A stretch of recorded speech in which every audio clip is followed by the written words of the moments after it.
Good morning, everyone. It's great to have everyone with us this morning, and so we have participants just joining for this online conference, and we'll give it a few more additional minutes to allow for everyone to join successfully. And at this point, I really would like to thank our panelists and everyone who has made time to join us this morning. This session is being recorded and is also would be live streamed via the YouTube channel of the Center for the Study of Democracy. We'll start in just a couple of minutes.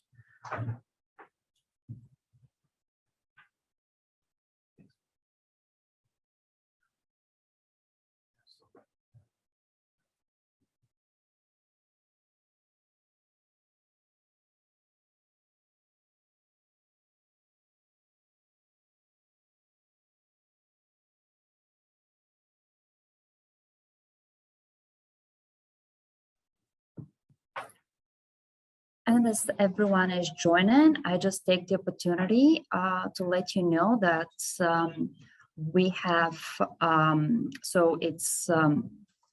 we have the working languages for this morning's session, English and Bulgarian, and simultaneous interpretation into Bulgarian is provided via the so if you would like to use the interpretation, it's just down on your screen. There is the globe button, and you can choose which channel you would like to listen to and tune in. During this session, please feel free to ask questions and comments in either language. To do that, you can do this by the Q&A button on your screen, and this will be available to all participants during the entire session in the morning and in the afternoon, and you can ask questions, comments, or just share your thoughts or make contribution to the session at any point. And once again, it's absolutely so it's fine to use either language.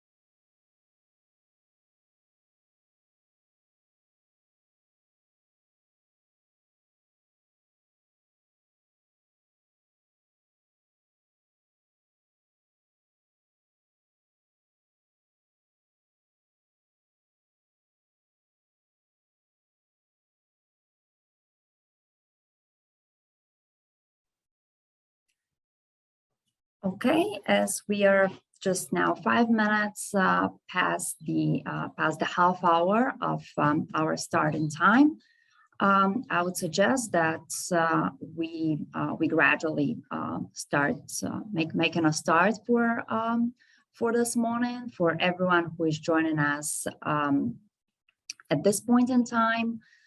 So we are just starting the International Conference on Countering the Misuse of CBRN Materials and Related Information. Thank you so much for joining us this morning and for being available to participate in today's event. 2 working languages, English and Bulgarian, and simultaneous interpretation is provided via the globe button on your screen, and you can use that to select the channel that you would prefer. To ask questions and make comments during the event and the sessions, please use the Q&A function, where you can post comments and ask questions directly to the entire panel or to selected panelists during the sessions. Or just to make contribution or comments or share your thoughts. Just at the start, so my name is Dr. Tatiana Novosyolova, and I'm with the Center for the Study of Democracy here in Bulgaria. I would like to welcome you all to our concluding event of an international initiative that the Center for the Study of Democracy has been implementing together with partners from Germany, Greece, and Spain. And you'll hear a little bit more about this initiative during the event. Essentially, the purpose of today's event is to share experiences, practices, good practices, but also to provide a platform for exchange and dialogue regarding the emerging threats and risks related to the misuse of CBRN materials and related information. I have the pleasure of moderating today's event, so you'll hear quite a lot of me during the entire day, for which I apologize in advance. I'm a research fellow, as I mentioned, with the Center for the Study of Democracy. My background is in international security with a focus on biological non-proliferation and disarmament on Russia. Where essentially I've studied and examined the governance of biotechnology in post-Soviet Russia. In the more recent times, I've been looking also at issues related to counterterrorism, countering radicalization, and also looking at issues related to disinformation and foreign influence.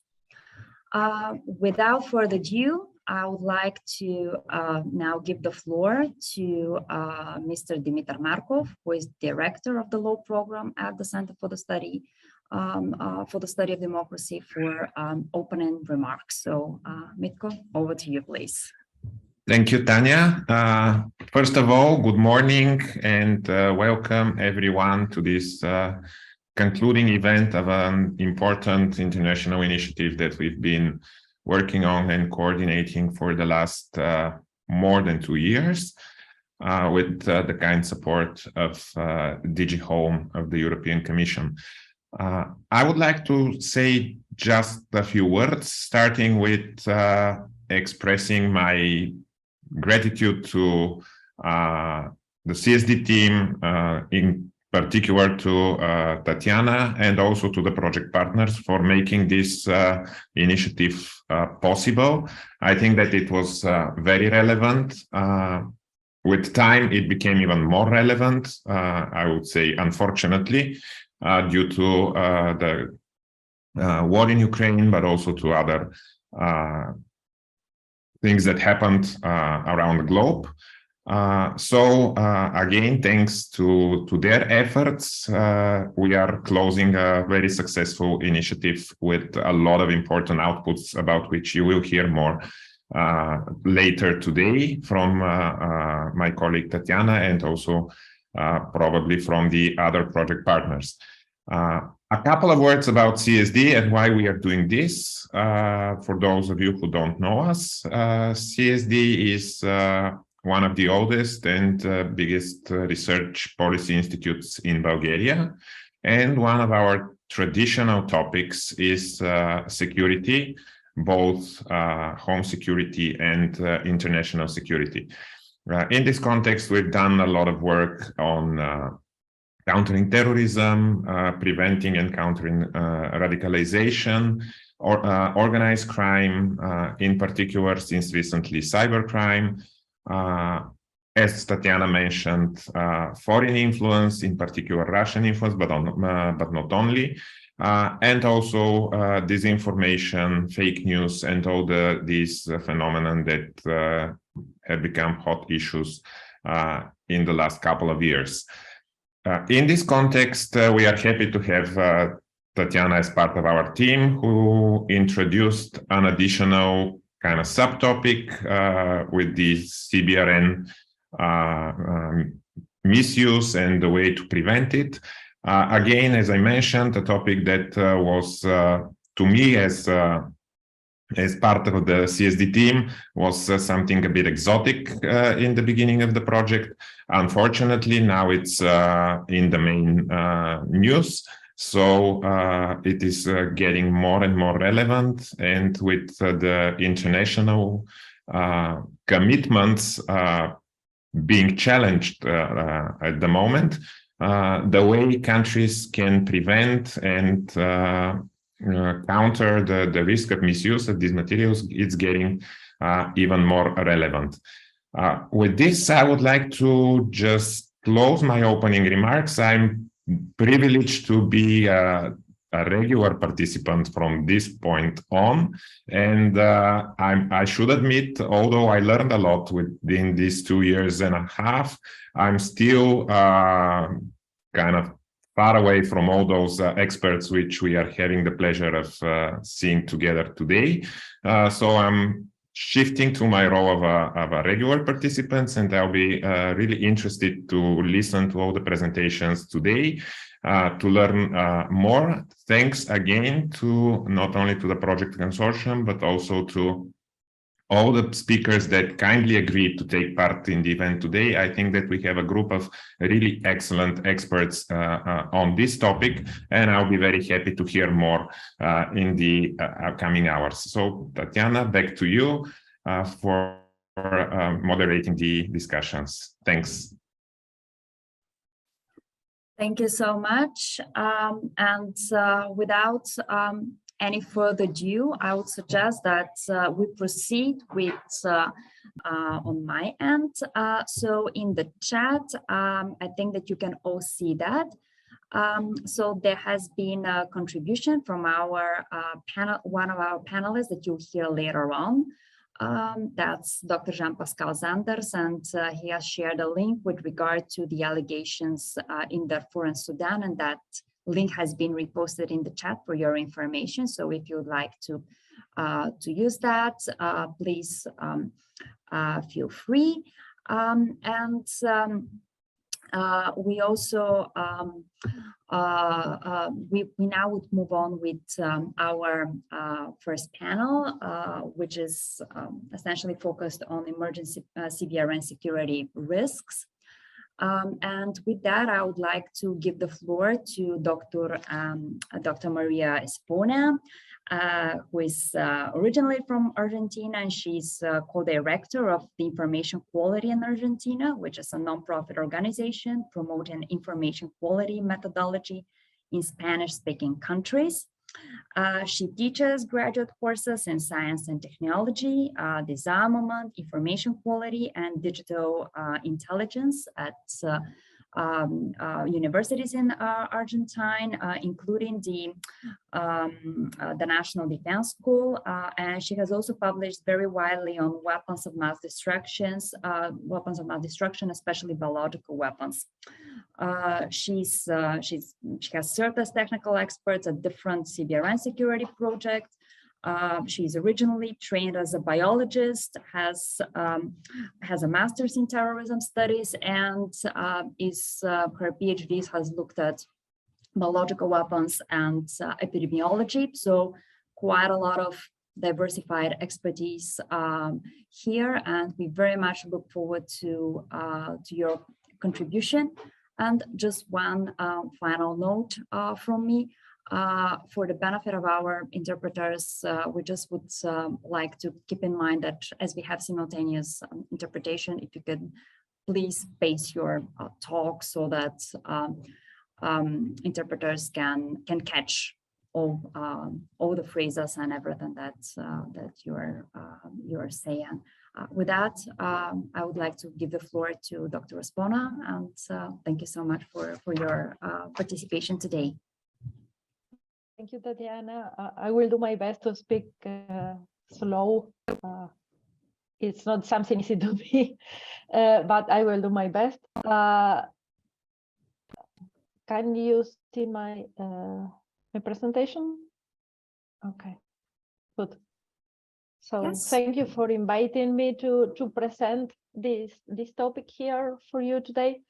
I will speak about biological weapons and public health, the challenges and opportunities. But before starting with those, I would like to point out that regardless of the outbreak, either if it's natural, accidental, or intentional, what we have is sick people. And the healthcare system has to deal with that by identification and treatment, and also later the contamination and waste management. The challenge here is, of course, do it under the proper biosafety conditions, but in a situation of uncertainty, because people arrive and no one knows what they have. And going back, to identify the origin, if it's accidental, intentional, or natural, we have there forensic disease surveillance, data analysis. But this is in a later stage. When the people is sick, you have to treat it, identify what they have, and treat them. So it's important in this context to gather as much information as possible regarding the patients, their activities, their national epidemiological situation, the origin. Why this is important, of course, to treat the patients as fast as possible against the right disease.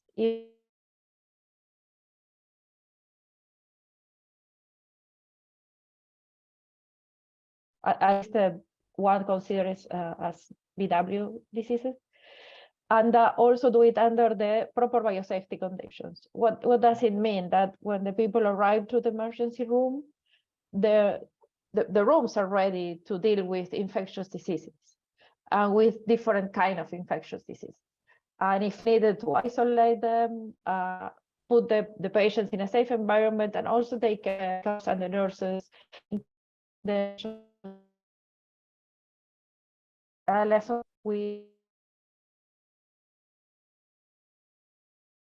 and if after make sure all the responsible to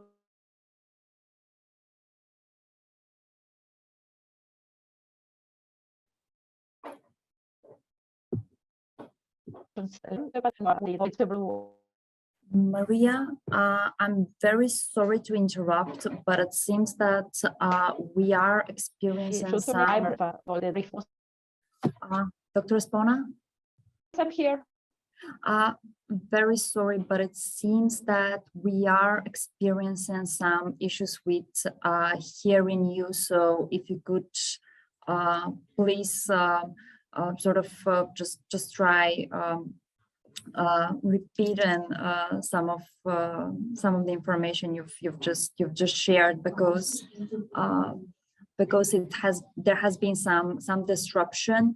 I don't know if it would be easier if we try sharing the slides for you on our end. Perfect. Yeah, let's try that. Sure. Let's try to get this. Sorry about that, and no, I'm very sorry. Really the risks of the life.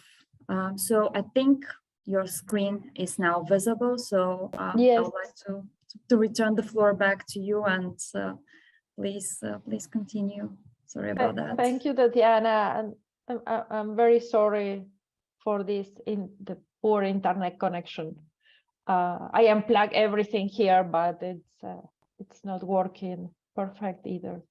So I was mentioning the problem about how to deal with the patients without risking the healthcare personnel, and also the issues with the ventilation system, and how in many healthcare centers still there is a central ventilation system and it's not the proper one.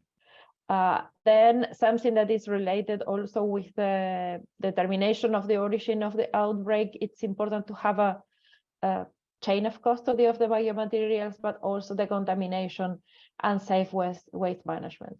And but to understand the origin, we need to check the usual pattern of the diseases, if they change or not. If it's an accident, inspect and assess and improve the safety conditions in the labs. And of course, if it's intentional, try to identify and prosecute the perpetrators. Next slide, please.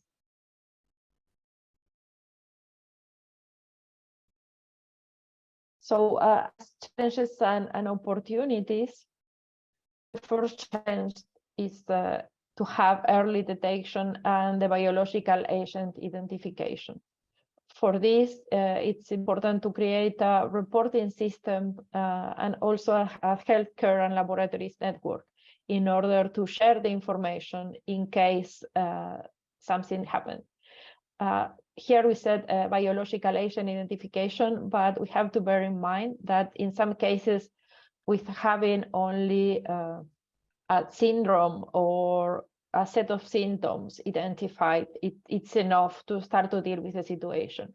In some cases, it takes a long time to identify the proper agent, but having this syndrome or set of symptoms, it's possible to at least start to deal with the problem.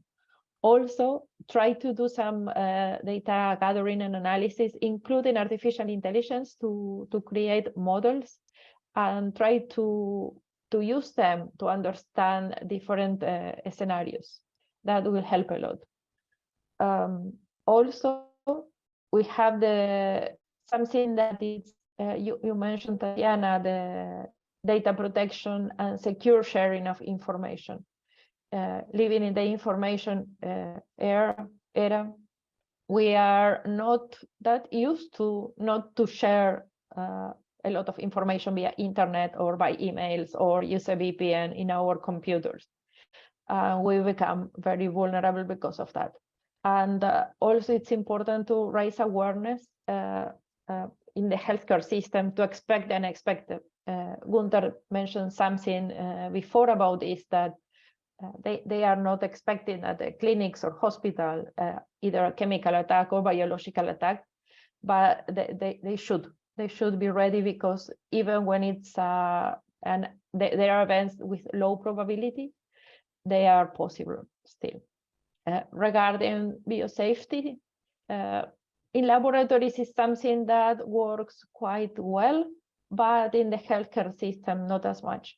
And I believe that this is extremely related to the unexpected patients that could arrive, that when they arrive sick to the clinic or to the hospital, the doctors or the nurses, they don't know if they have an infectious disease, which kind, if it's highly contagious or not. And also, as mentioned before, the central heating, the ventilation system, the good practices in dealing with the different kind of patients, and also in taking samples, etc.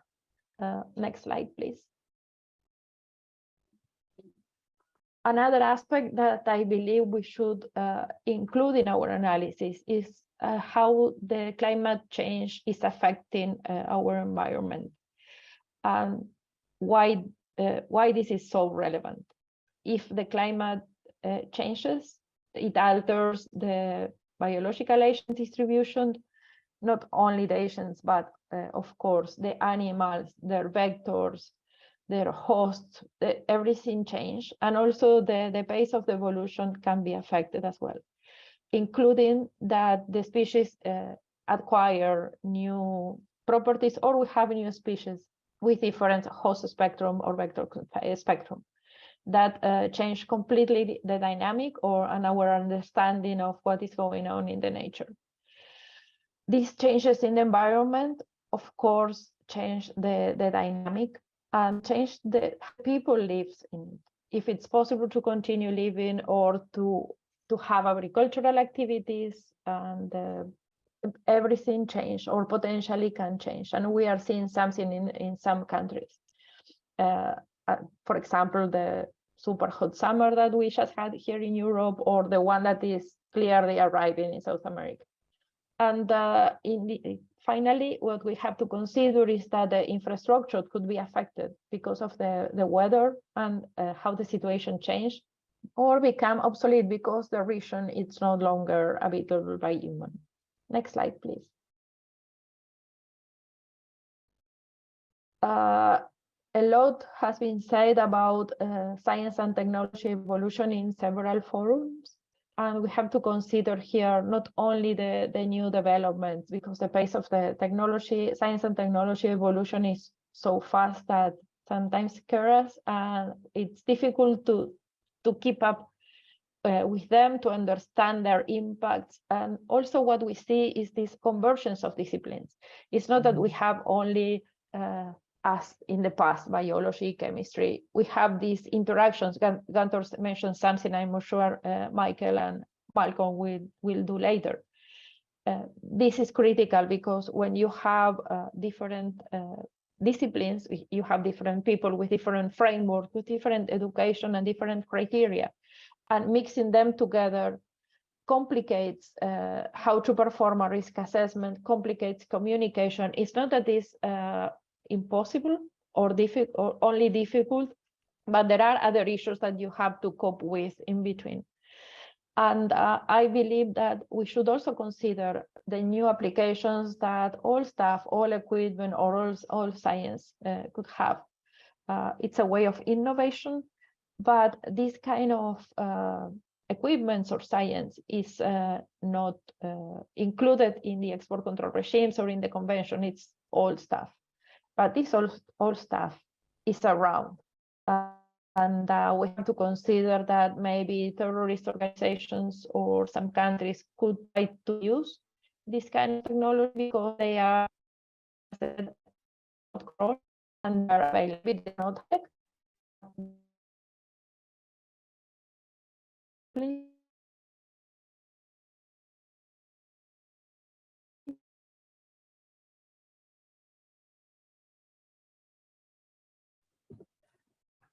Dr. Spona, can you hear me?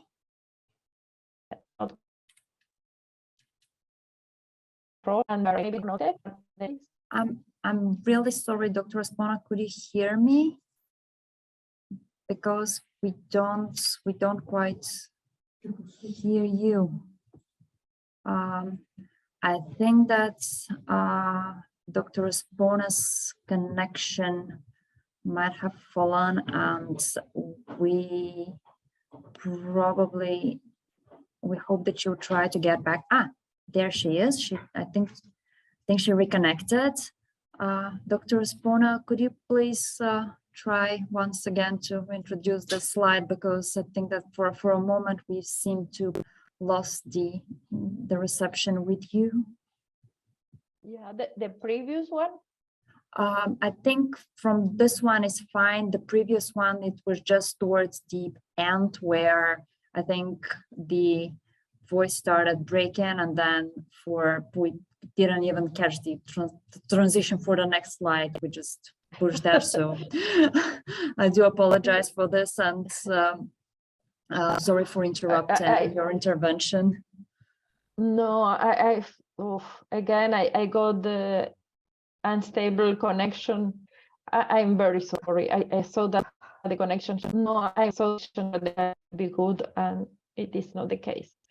But let's try again.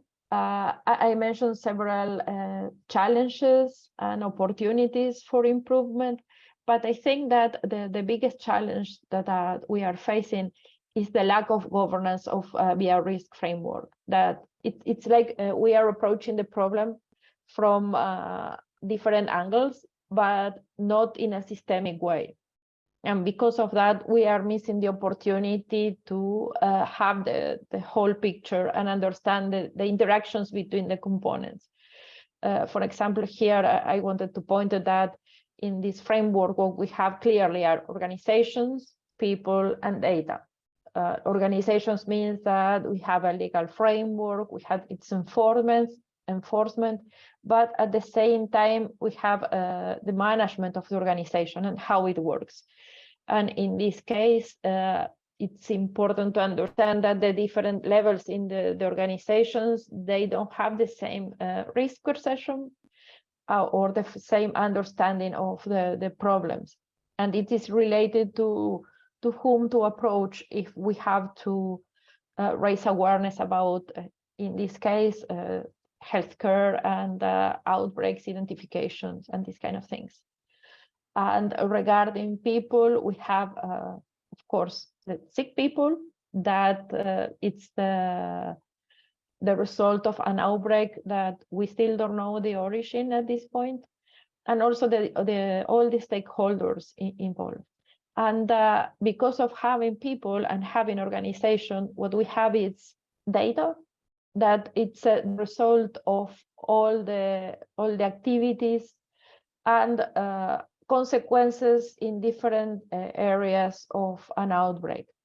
For example, if we are analyzing a topic, you have data production analysis that it needs, of course, to protect it properly and also manage properly. So it means who has access to what, how this information is shared, if there are communication protocols or no, also how the information is storage, and the security in order to prevent any intrusions. This is something that could be obvious for the IT community, but in the research environment is not as such. And also, as you know, there is export controls or controls against that regulates intangible transfer that are different in different countries. So maybe I send some information to Tatiana that from my country perspective is okay, but for her receiving it's a problem. So we have to bear that in mind as well. And also regarding this data, we have a lot of data that could be used in the future in order to identify the origin of an outbreak. And these kind of data are, for example, the over-the-counter sales in the pharmacy, the traffic patterns change, the school absenteeism. There are many indicators, or even the Google search. I'm sure most of you know that you can check in Google which word is more used. So if people is using fever and coughing, or looking for fever and coughing symptoms or diseases, you can track down in time how the patterns were. So all of this data can be compiled and be useful also as early warning, or as another tool to detect that something is going on. Because we always have to bear in mind that depending on the severity of the symptoms, maybe the people affected by a disease, they are not going to the medical doctor. We saw this with the COVID. I believe that we get a lot of experience from this outbreak, so we should bear all of this in mind. Next slide, please. Oh, and it's good that I prepared a very short presentation because of this horrible connection. So it was possible to identify many challenges, but also, and I'm optimistic because there is room for improvement. There are a lot of opportunities to improve. And another thing is that we mostly focus on biological agents affecting humans. But the same analysis, the one that we just did, it's needed for animal and plant diseases, particularly animal diseases that could become zoonotic. And I strongly believe, and it's something that we discussed with Jean-Pascal many times, that it's needed a transdisciplinary approach to build this governance framework. It's not only with experts in biology or security or chemistry, but we need sociologists and another kind of expertise in order to build a proper governance framework, and also to involve the stakeholders and the different kind of stakeholders, consider the data that are available and the organizations involved, particularly in this landscape that is changing so fast, that is scary. So these are my final thoughts, and I thank you. Thank you for your patience. Here you have my email and contact information. Thank you so much, Dr. Espona, for the very insightful talk. And we do apologize for the connection and for having to interrupt you at several times. But we are glad that in the end we managed to pull this off. We very much appreciate you being able to participate, and I think that the topic that you cover is particularly important and particularly relevant to everyone, not only people within our as we notice, not that big community, but also to the broader public because of what happened during the COVID pandemic and how it turned out that countries in the world are not necessarily prepared for natural disease outbreaks on such a mass scale, and also against the background of also what Mr. Povoden mentioned earlier in his presentation about the remarks of the Secretary General and the risk that of a bioterror attack and how that might resemble a natural disease outbreak. I would like now to turn to our audience and to ask if there are questions or comments. And so we do have time for one or two short questions. So if you would like to ask questions, right? I don't see any at this point in time in the Q&A. But I would like to sort of abuse my privilege of being a moderator and actually ask a question, and that to some extent relates to what we've been observing over the past 2 years. In your opinion, what were some of the biggest challenges that we encountered during the COVID-19 pandemic, and how resolving those can help us being better prepared for this kind of events in future, be them of natural origin or, God forbid, of deliberate origin? Thank you. Thank you, Tatiana, for the question. I believe it was an opportunity to learn the COVID pandemic. Maybe not taken as in the extent that should be good to have, because it was an emergency situation, so all the governments react to it. But without taking many lessons learned. Nevertheless, it was useful to raise awareness among the community, among all the stakeholders, trying to understand specifically the challenges that an outbreak has, and that we are all the world could become a victim of a disease, not only, especially when we are talking about biological weapons, that usually you think who is a target, and now we can see that everyone could be, especially if we have this natural outbreak or even an accident. And what I think we are in a better situation now than before because of this awareness about the problems, and that also we know that it's possible to have a vaccine very fast. But what I see is, especially when this year we had many meetings and conferences, And when we all arrived, we were so happy to see each other that we take our mask out and we start to hug each other. It's like, come on, we are the experts in biosecurity and we are not respecting anything. We are all together in the room and it's like, what are we doing? And I think that this points to something that the governments, most of them, they didn't took into consideration, that is the psychological dynamic of the pandemic, that the people was extremely scared and they were afraid. So they put the masks, not because they wanted to be careful, but because they were scared. So all the wrong reasons that work in that moment. But now you have to force people to wear the mask in an airplane, and they even complain. So it's something that we miss that opportunity to educate people properly, because you see a lot of people from Southeast Asia that they wear the mask without any issue from long time.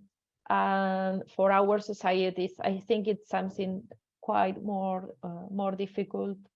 And the mask is only an example. You see people sneezing around, and so missed opportunity. I believe that we still need to understand this aspect of the diseases outbreaks and consider them in order to, if we face another pandemic or any outbreak in our countries, we are better prepared. Thank you so much for your answer, for your contribution. Once again, I would like to encourage participants, if you have questions or comments, or would you like to share any thoughts, please refer to the Q&A section of the panel. I think that at this point, there are no further questions. Dr. Espona would be able to be with us for another half hour or so. So if you would like to answer questions, please, during this session, please make sure that you post those. Otherwise, she has also provided her contact details, so you can contact her directly. But I would like to now thank Dr. Espona for her intervention and for her contribution during the conference, and move on to our next panel speaker, who is also an esteemed expert in the field, and that's Dr. Jean-Pascal Zanders, who is the founder of the Trench and an independent researcher and consultant specializing in questions of armament and disarmament, covering biological, chemical, radiological, and nuclear weapons, as well as space policy.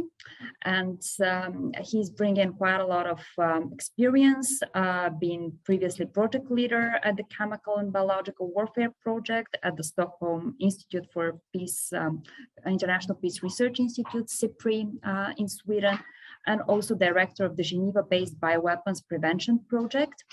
And his background is in political science and linguistics. So, Dr. Zanders, we very much look forward to your presentation this morning. Thank you so much for agreeing to participate. Thank you very much, Tatiana. Thank you also to all the organizers for their invitation for me to speak here.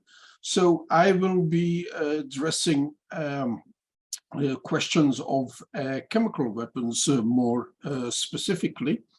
And right now I am sharing the presentation. Okay, here it is. So the task given to me was to have a look of the challenges posed by toxic chemicals and the evolving options for misuse. To start off, the question I would like to put to you is, how do you actually understand chemical warfare? So, among the list here you see on the screen, what would you consider to be chemical warfare? So I'll let you have a short moment to go through these various elements.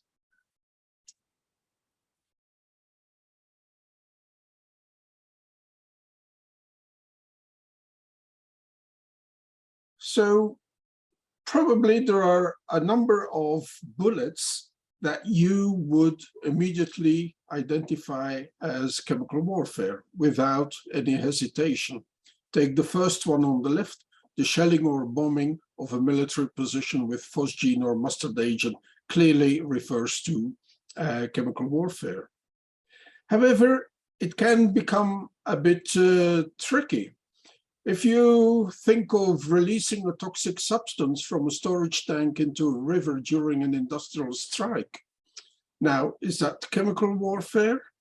We have the toxic substance. It affects the environment. It can kill animals and potentially affect drinking water of humans. If you go a bit lower, releasing a malodorant, another word for a stink bomb, in a theater to protest a play. Would that be considered chemical warfare? Well, the chances are that you are getting into trouble with a number of the proposals here. And the challenge is really that we have two key concepts that were used for decades and today are becoming more difficult to define. And the two concepts is, on the one hand, chemical, and on the other hand, warfare. However, in the examples that I've just shown you, we had a variety of issues. Common to all of them was the use of a toxic chemical. However, the context of usage was quite different. Also, types of agents in each one of the examples were different, and at the same time, the volumes of agent were also different. So the context that we looked at were battlefield use, which would be the traditional understanding of chemical warfare, but we also had terrorist actions, individual assassination, industrial or economic sabotage, and law enforcement. So more and more what we have to do today is actually use the term use of chemical weapons or even the use of toxic substances versus chemical warfare. And key to understanding the challenges today is understanding the context and the circumstances in which such toxic agents might be used. So, in generally speaking, what is chemical weapon use then? Well, the general idea is the intentional application for hostile purposes of toxic substances against humans, animals, and their environment. And you see three words highlighted in red. One is intentional. We have to differentiate from accidents. Hostile purposes, it means that people, animals, and their environment may be targeted. And toxic substances, obviously, that differentiates the chemical weapon from other things. And the hostile purposes, the targets of those hostile purposes can be humans, animals, and their environment. Now, that's the general understanding of chemical weapon use. I just want to say, in the Chemical Weapons Convention, you will not find environment in the definition. That's for political reasons, had a lot to do with the use of certain agents in Vietnam during the 1960s and early 1970s. The basic agents we have are the blood agents to prevent the exchange of oxygen to tissues, phosgene being an example, choking agents that interfere with the breathing, such as chlorine, nerve agents that attack the central nervous system, like sarin, and the vesicants that produce the blisters, like mustard agents. Most of these are have a high risk of being lethal if a person is exposed to them. Other agents, however, have been selected by military forces to avoid killing people, but rather to put them out of action for a certain time. And here we, in that category, we have two main types of agent. The first one are the central nervous system acting agents, previously more known as incapacitating agents, and they induce a temporary physical disability or mental disorientation. So LSD, which you might know as one of the recreational drugs, particularly popular towards the end of the 1960s, was actually researched as a potential military agent. BZ, or buzz commonly known, was also used, investigated for use. And as already mentioned by Günther in his presentation, fentanyl is also one of those types of agents currently, well, it has been used in the early 2000s during the Moscow siege by Russia, the theater siege in Moscow. And there are many other types of developments about which we're going to hear later today. Contrary to those group of incapacitating agents, we have the irritants, and they induce short-term irritation. By short-term, basically the definition means that as soon as a patient, as a victim, is no longer exposed to the agent, the symptoms should disappear. Not always correct, but that's the general definition. Tear gas, lacrimatory agent, is a typical example of that. And then the final group are the anti-plant agents, such as herbicides and growth inhibitors, and so on.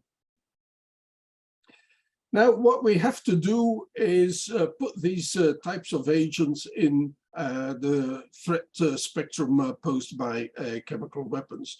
So the most traditional one are the war scenarios, what we have seen during the First World War, what we have seen during the Iran-Iraq war, but also in Syria more recently. Then we have terrorism and political violence. We have to look at assassinations and a variety of criminal acts. What is very important in terms of understanding the threat is that each actor, be it a state, be it a terrorist entity, be it a criminal band, they will consider different types of agents. They will have the ability of access to different types of agents, and those will have different degrees of toxicity. However, it is not necessarily the agent that will determine whether they want to use it. The group, the entity wanting to use such a weapon will have certain intent. It will have a certain goal. And in function of that goal, is going to select certain types of agent. Another aspect that plays a role is how available is such an agent. Most of the typical military type of agents are quite hard to come by. You can get the ingredients, but then you also need to have access to expertise, to knowledge. You have to have access to specialized types of equipment, and obviously also protection. And finally, it also depends on the technical skills and the type of structure of the organization on what they actually can do. To have a type of program as set up by Shinrikyo in Japan in the 1990s, you already need quite a sophisticated organization to be able to set up the program, but also to be able to hide it from public view, and in particular from law enforcement.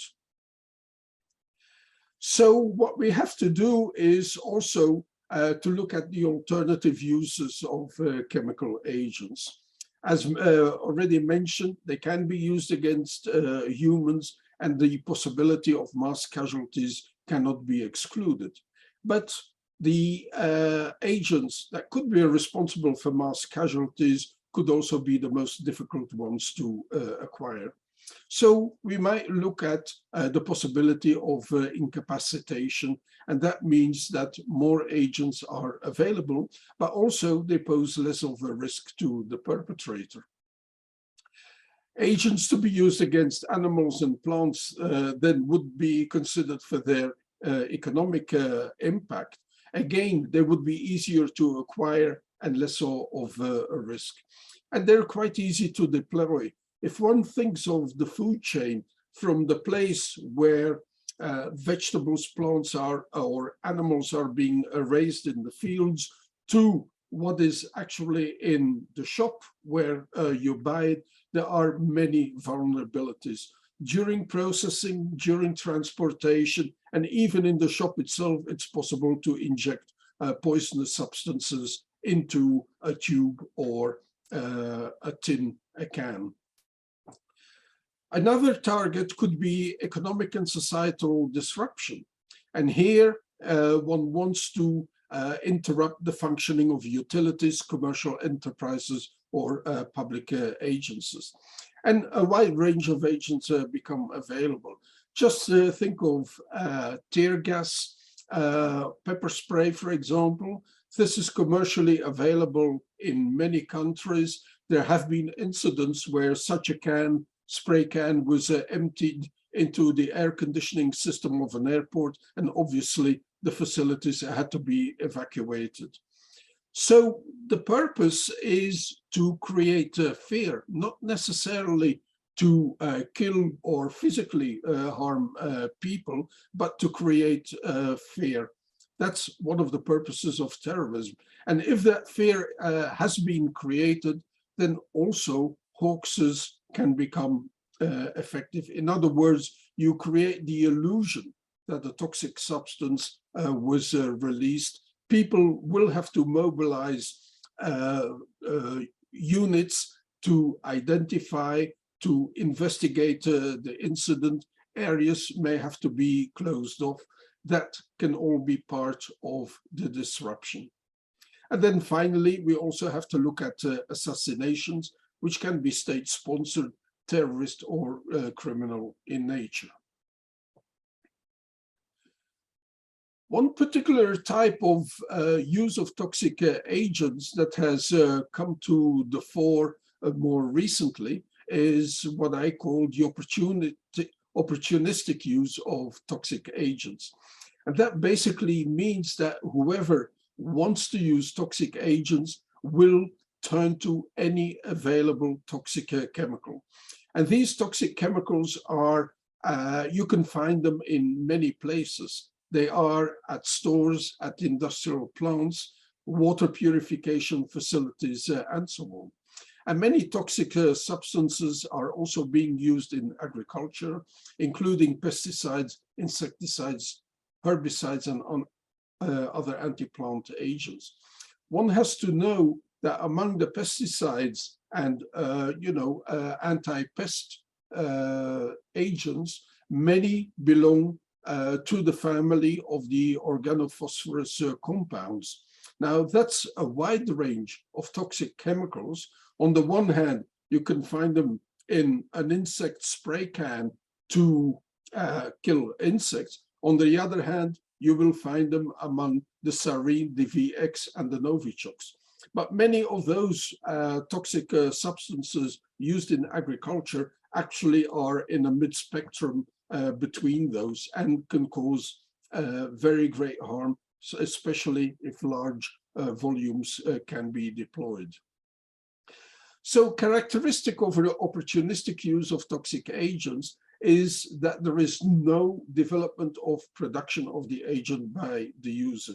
And that means if such attacks are being conducted, well, they will also seize once the resources, the stores have been depleted. And in the case of the Islamic State in Iraq and the Levant, ISIL, we have seen that there was a development of the delivery system, but not of the agent. there. I'll come back to that later. So some of the examples we have seen was in Sri Lanka, the Tamil Tigers, who used chlorine from a paper mill after their ammunition ran out. Before the war in Syria, Al-Qaeda in Iraq, or Aki, the precursor to ISIL, used chlorine in a truck bombing campaign. What they used there was actually they hijacked lorries coming from Jordan and Syria, filled with liquid chlorine for water purification in Baghdad. So they had to drive the whole across Iraq from the west to Baghdad. Then they fit those lorries with explosive devices and detonated them. It's very interesting to know that during that period, from 2006 and mid-2007, that nobody died from exposure to chlorine. The people who got killed in those suicide attacks actually died from flying debris from shrapnel. And the bomb, the explosive device, actually destroyed most of the chlorine.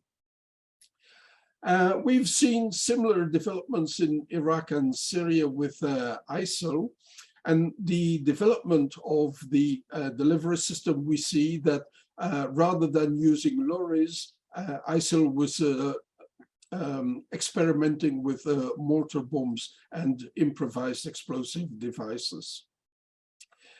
But when we are looking at those three examples in Sri Lanka, Iraq, and then most recently in Iraq and Syria, this is probably not terrorism we are talking about anymore, but the cases represent use of chemical weapons as a method of warfare.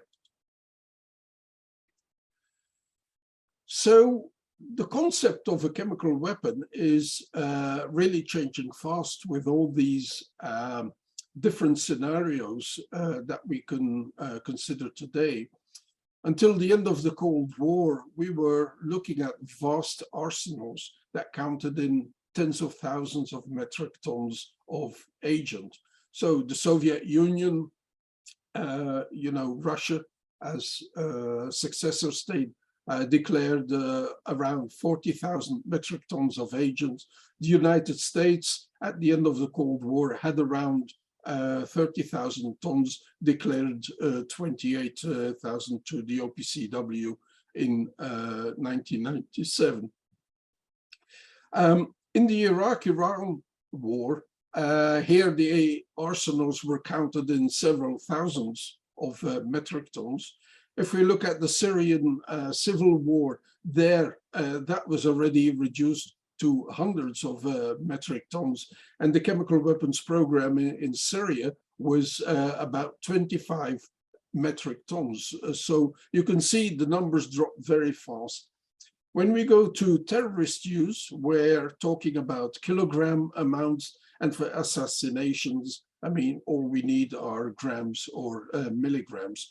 So while the range of hostile use of toxic chemicals broadens, we at the same time see that the relevant volumes drop considerably from the levels during the Cold War.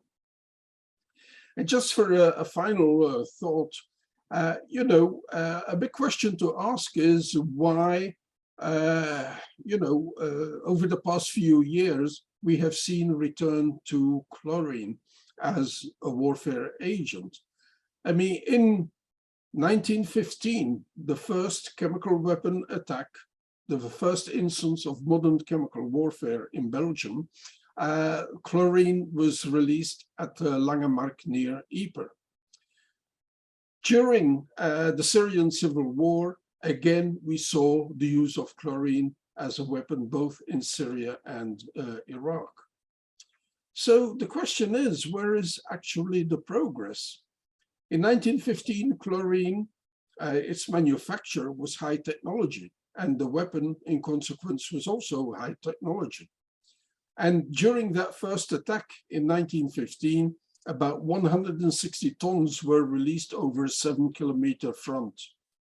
and the Germans produced around 600 tons for the chemical weapon campaign.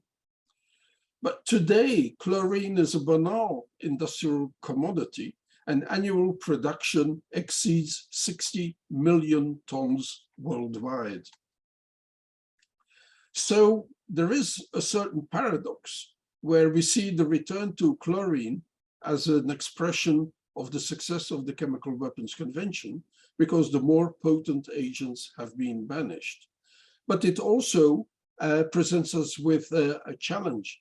In many of the instances that we have been discussing today about chemical weapon use, we have to consider that for many of the actors, it is not the gold medal technology that is relevant.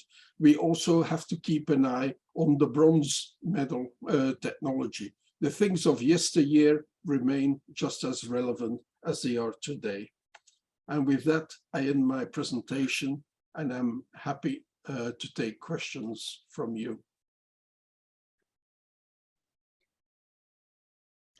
Thank you so much to Dr. Zanders for his very insightful talk and detailed overview of how the threat of chemical weapons has evolved over the years.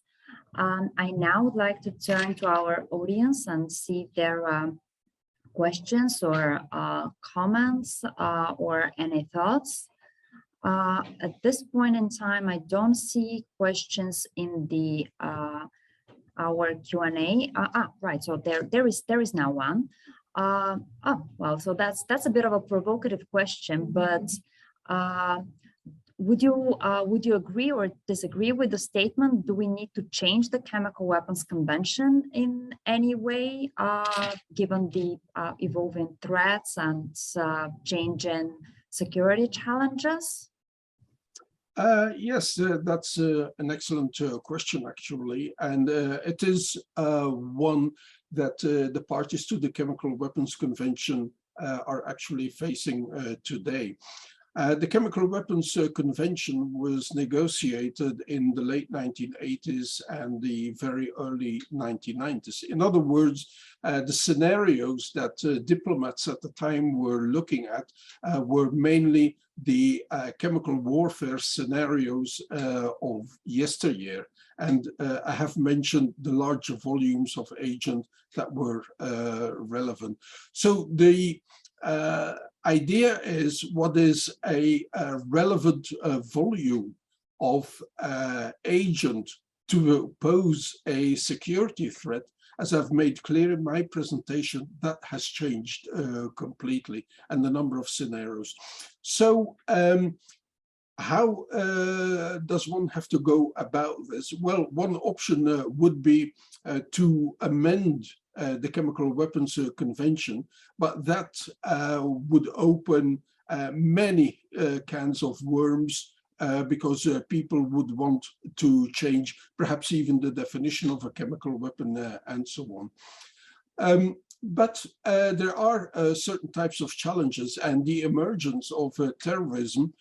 We have to realize that, for example, what drew global attention to that risk were the attacks by Shinrikyo in the early 1990s.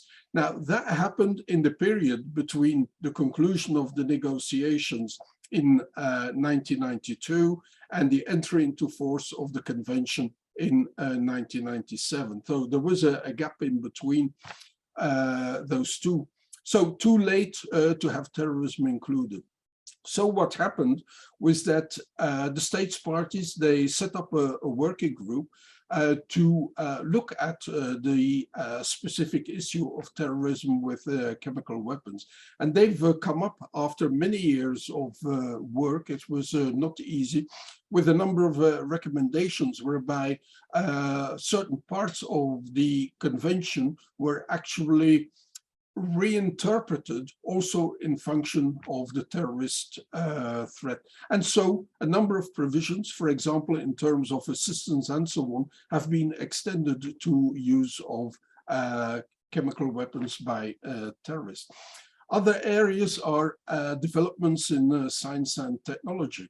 So there was a certain understanding of a chemical weapon in the 1980s, but as our next speaker, Malcolm Dando, will introduce later on too, we've seen new forms of convergence between chemistry and biology, leading to the exploitation of new types of substances, even cellular particles that could have toxic impacts on the weapon. And the third element we have to look at is that as we understand other types of weapon better and their impact on human physiology, we may have to reinterpret certain agents as being chemical weapons. And that goes for white phosphorus, for example, because it has long-lasting impact, even transgenerational impact on the humans who were even lightly exposed to burning with white phosphorus. So many things are changing. The other aspect where we have to look at, and that's going to be the bigger challenge, is the whole verification regime. What do states report? What states have to report is included in schedules. These are 3 lists of toxic chemicals and their precursors. And the 3 lists actually reflect a balance between commercial, industrial relevancy of the agents and the threat they pose to the Chemical Weapons Convention. So the Schedule 1 chemical weapons basically have no legitimate purpose.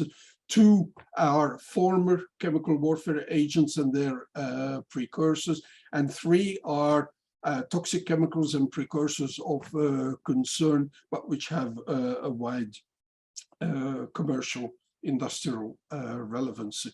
So that balance will always have to be reconsidered. Fortunately, the schedules, they have a simplified method of adaptation, of amendment, but still it is not easy. One of the big changes was already the inclusion of 2 main families of Novichok agents in those schedules. But in terms of the verification, inspection routines, well, these are based on an understanding of the chemical industry in the 1980s, again, with all the advances in production processes, new ways of producing agents, the fact that, the chemical industry on computers researches new compounds, new molecules, is able to characterize them on the computer without doing anything in a laboratory, for example. All that information is stored in databases, and the potential for highly toxic new chemicals is very high. There is, a figure was mentioned by the former science advisor at the OPCW of 17,000 new chemical compounds being registered in the Chemical Abstract Service every day. So it gives an idea of the challenge. And more recently, we have also heard of designing agents through artificial intelligence. So there are many challenges that need to be addressed. It's a diplomatic forum, so change is going to come slowly, but there is a lot of pressure, particularly from civil society and academia, and Malcolm Dando is a great example of that. And I also see Michael Crowley sitting there, who also actively works in that area. So the pressure is there. There is also a scientific advisory board, so they are on top of the latest developments in science and technology. But whether it's how well the CWC will be able to develop is quite another question, particularly because its strength is the great detail of the verification regime. But if one has to look at evolution, it might actually become something of a handicap with time. Thank you so much for the very detailed answer. And I don't see any additional questions in the Q&A, but I would like once again to quickly abuse my privilege of being a moderator and just pose one additional very quick question. As you mentioned, verification, and I think that one development that merits some attention now in the Chemical Weapons Convention is the phenomenon of targeted assassinations using chemical agents, and what kind of a challenge to the integrity of the regime that pose, given that we've seen the exchange between Russia and Western countries, the continuous denial of accountability and attempts to undermine efforts to investigate and establish accountability for those kind of criminal activities. So how do you see this as a challenge going forward with the regime? Thank you. Well, the challenge is twofold, and right from the start, I'll come back to that. I want to differentiate between dealing with the agents and accountability, especially in the context of the CWC and the work of the OPCW. The first thing is, as I've explained in one of my slides, for assassination, all you need are like grams or milligrams of agent to do, which means that we would not be looking at a major production facility. This is something that can be synthesized in a laboratory on an ad hoc basis, so to speak. So while it is possible, and forensic science with regard to chemical weapons has really advanced enormously, especially in view of the war in Syria. And now the investigations OPCW teams were able to conduct on the ground.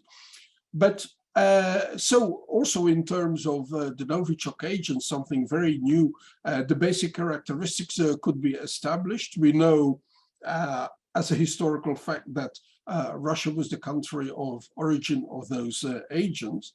Russia is, of course, creating a smokescreen because as people were trying to characterize those agents, you know, in the late 1980s and the early 1990s, well, you know, people came up with different variations of a Novichok agent. And as I've already mentioned, there are families of agent. There are many variations possible.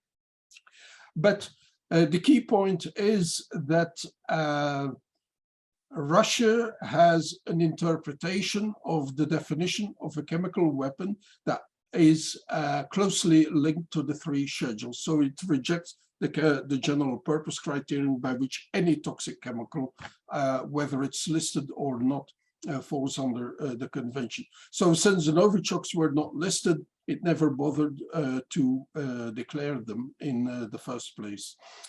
The second aspect is even with a challenge inspection, that is a situation where one country calls for a very special, no refusal, very quick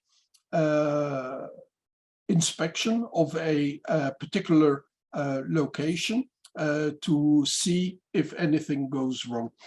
Now, even that becomes very difficult because you may know which building such activity is being undertaken, but not necessarily which room in the building. And because the challenge inspection is under a process which we call managed access, in other words, people, the subject of the challenge inspection may refuse access to certain areas, and the idea is they have to offer evidence to explain that nothing in violation of the convention is taking place. But if you misidentify the room, your challenge inspection is zero, and there is an enormous loss of face, of course, and the propaganda machine can start churning. So it is very difficult. The tools are there, but they're not practical, particularly if we are looking to the level of production of milligrams and so on. I mean, that can be hidden very quickly, of course. So we do have a number of challenges. Now, you also spoke about accountability. Now, the OPCW, the Chemical Weapons Convention, is not about accountability. What they do is collect information, collect data and evidence of non-compliance, and that includes use. That information is not something that the OPCW, that are the member states, is going to use to judge who is criminally responsible for what. That information, the OPCW, and that's also a recent decision, will make available to the relevant United Nations bodies, including, the International Court of Justice or the International Criminal Court, where war crimes can be judged. Where the states parties are going to judge the facts given by the investigative teams is a violation of the Chemical Weapons Convention. And that has happened in the case of Syria. And right now, Syria is suspended from voting. It has lost its voting rights within the Chemical Weapons Convention until it comes clear with its declarations on past chemical weapon programs and its use. But there is not going to be a judgment about who is responsible, despite the fact that they will identify who may have committed certain acts. I see Ralph wants to Thank you so much. comment. Yes, you can see that one of our panelists. If Dr. Ralph Trapp, very quickly if possible, we would like to have you. I'll be very short. Thanks to Jean-Pascal for his explanations. Just one aspect that I wanted to add to it, there is the dimension of assistance. We've seen this in the decision of the OPCW on how to deal with threats of chemical weapons, assistance by the OPCW or through the OPCW to member states, including in areas such as investigation and national procedures. And I want to emphasize the importance of this relationship with national procedures. We've seen this also in the area of criminal prosecutions, where international law takes its time to kick in and sometimes cannot kick in for a range of reasons, but countries can still take action. And there it is important that you can share information and you can help people developing investigative technologies. And so the CWC can play that role as well. Thanks. Thank you so much for this very important point. Yeah, thank you, Ralph. And once again, thanks to Dr. Zanders for a very detailed and comprehensive answer. And with that, as we are beginning to be a bit pressed for time, I would like to thank Dr. Zanders and to move on to our next speakers. That will be a joint presentation to conclude the first session of our conference. And with a great pleasure, I would like to introduce Dr. Michael Crowley and Professor Malcolm Dando of the University of Bradford. So very briefly about them, Dr. Michael Crowley is honorary visiting senior research fellow at the Division of Peace Studies and International Development of Bradford University. And he's also research associate for the Omega Research Foundation in the UK. He has worked for 25 years on arms control, security, and human rights issues, including with Amnesty International, BASIC. He's been a coordinator of the Bradford Non-Lethal Weapons Project and has also served as an executive director of VERTIC, which is an NGO organization providing legal assistance to countries in the disarmament and non-proliferation arena. He has previously acted as chairperson of the Bioweapons Prevention Project, and he's trained in the regulation, or his PhD essentially looks at the regulation of threat control agents and incapacitants, and is originally trained in genetics. And Professor Malcolm Dando, who is originally trained as biologist as well, is researching international security, also at the University of Bradford at the Peace Studies Department with a focus on chemical and biological weapons, arms control, and biosecurity. And he's an author and contributor to numerous books over the years. A lot of titles there, and if you Google his name, there'll be a whole bibliography would come up. His most recent research includes the revolution of life sciences and how that can affect established disarmament regimes, specifically in the area of chemical and biological disarmament. And he's been a contributor to different international projects and initiatives, including in engaging civil society with issues of disarmament and security. So with a great pleasure, Professor Dando and Dr. Crowley, the floor is yours, and please, you have the floor. Thank you very much, Tatiana, and thanks to everybody for the invitation. As our keynote speaker mentioned, Michael and I have a book which will be published next week. And the title is Toxin and Bioregulator Weapons, Preventing the Misuse of the Chemical and Life Sciences. Our intention here is in the next half an hour to give you an insight into what we were trying to do in this book and what we found. So could I have the next slide, please? The book starts with a paper which Julian Perry Robinson wrote in, a decade and a half ago, in which, as usual, he pointed out something very significant, that although the Chemical Weapons Convention and the Biological and Toxin Weapons Convention are supposed to overlap in the control of mid-spectrum agents, like toxins, bioregulators, malodorants, and so on. In the real world, it often appears as if the two treaties focus individually on their key topics, i.e. for the Chemical Weapons Convention, synthetic chemicals, and for the Biological and Toxin Weapons Convention, pathogens, and that the mid-spectrum agents fall into a gap between the two conventions. And this is particularly important because these agents are one of the areas where the erosion of the prohibition could so simply take place. So we were interested in this publication by Julian.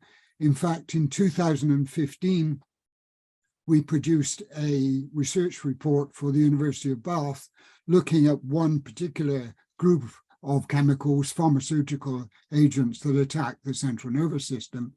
And it was our intention to very quickly move on to look at toxins and bioregulators more generally, but in the rush of events, we didn't manage to do it until we were both tied down by the pandemic, like everybody else, and we did have enough time to have a shot. So that is why we were looking at these agents and how we came to be doing it. Next slide, please. Toxin and bioregulator weapons, preventing the misuse of chemical and life sciences, focuses on mid-spectrum agents. A broad view of these agents is taken: toxins, bioregulators, incapacitants, right control agents, malodorants, and their associated means of delivery. Those of you who heard the keynote speech will see how what we were talking about maps very closely onto a lot of what Gunther was interested in. What we did in the original thing for the University of Bath was develop a framework to assess what activities within a state might be of concern to other states. And we used that same framework here. We applied the framework to 6 country case studies, and we circulated the results of our findings to the state parties before we went ahead and published, so that they had some chance to respond to what we had found. Next slide, please. So The book is simply set out in an introduction, chapter 1. Chapter 2 is looking at the impact of research advances in the life and associated sciences on these particular types of chemicals. And then chapters 3 through 8 consider case studies in China, India, Iran, Russia, Syria, and the United States. Chapter 9 then has a broad look at the regulation of these toxins and bioregulators under international arms control and other disarmament instruments. And finally, we come to conclusions and recommendations based on what we'd found, and appendices which give the formal responses from at least 5 of the 6 states. We did try very, very hard to get a formal response from India, but we were unable to achieve it. Next slide, please. So what kind of factors might indicate research and development activities of potential concern? We came up with 4 broad factors. A, information related to policy and practice associated with the weaponization of toxins and bioregulators. B, information on research establishments and personnel. C, information on the actual research on toxins and bioregulators being done. And D, combinations of these indicators. So each of these elements of the framework had subsections of questions within them. And I've set out in this slide under C the kinds of subsections of questions that we had in that particular area. Next slide, please. So just in terms of chapter 2 on what's going on in the science and technology, basically we argue that the kinds of arguments made by Julian, Matt Mieselson, Petro and his colleagues stand up in the sense that what we're getting is an ever more detailed understanding of the mechanisms which underlie the physiological systems of living organisms. And we try to illustrate this at the end of chapter 5, just by setting out how toxicologists have got to the state of being able to specify the different kinds of toxins that they've found and the mechanisms by which those toxins operate. So, for instance, superantigens, SEB being an example, short circuit the immune system. AB type subunits crash cellular functions, for instance, botulinum toxins. And venoms turn out to be cocktails of components which act synergistically in different ways in order to produce particularly rapid action.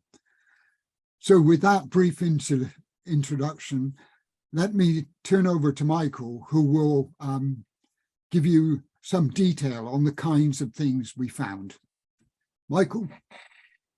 Thanks, Malcolm. And hello, everybody. And thank you very much to Tatiana and the organizers for inviting the pair of us to give this presentation. My, what's the word? Internet thing is up and down. So I'm going to turn off my own video of myself because that might help to ensure that we remain in contact. Anyway, so next slide, please. Oops, there I go.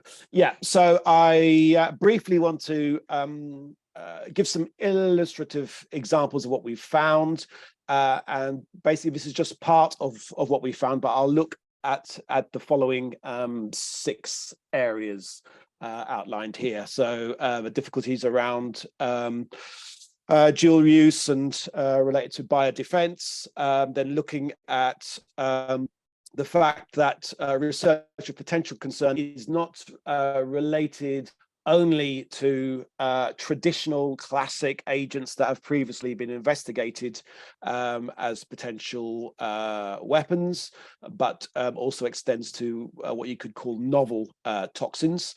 Then looking at brain research projects and potential concerns there. Then research around CNS acting chemicals, then malodorants, and finally riot control agents of biological origin or their synthetic analogues and associated means of delivery. Next slide, please. Thank you.